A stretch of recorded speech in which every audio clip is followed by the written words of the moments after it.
கர்த்தருடைய கண்களவே நம்ம நோக்கி பார்த்து கொண்டிருந்ததுனால ஆபிரகாம போல ஒரு மனிதன் ஆசீர்வதித்து நான் ஐஸ்வர்யவானேன் என்று சொல்லி பெயர் எனக்கு வேண்டாம். என்னுடைய கண்கள் யாரை பார்க்கும்? வானத்தையும் பூமியையும் படைத்த தேவனவே பார்க்கும். அவரிடத்திலிருந்தே எனக்கு ஒத்தாசை வந்தால் போதும்னு சொல்லி அப்படித்தான் நம்ம எல்லாரும் இருந்தோம். கர்த்தர் really appreciate every person. அதுதான் நான் பிகினிங்ல சொன்ன, this is not ஒரு normal meeting, this is one of the confidential meeting. உங்க பாஸ் உங்களை கூப்பிட்டு வச்சு பேசுறாரு.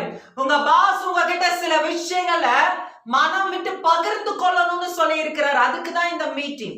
ஹல்லேலூயா. ஒன்னும் யாரோ ஒருத்தர் நமக்கு தெரியாத ஒரு வார்த்தையை சொல்றதுக்கு வரல. உங்க முன்னாடி நான் ஒரு தூசு கூட இல்லை. என்னை விட நான் எதுக்குமே கம்பேர் பண்ண முடியாத அளவுக்கு எக்ஸ்பீரியன்ஸ் கம்மி தான். வேத வசனங்கள்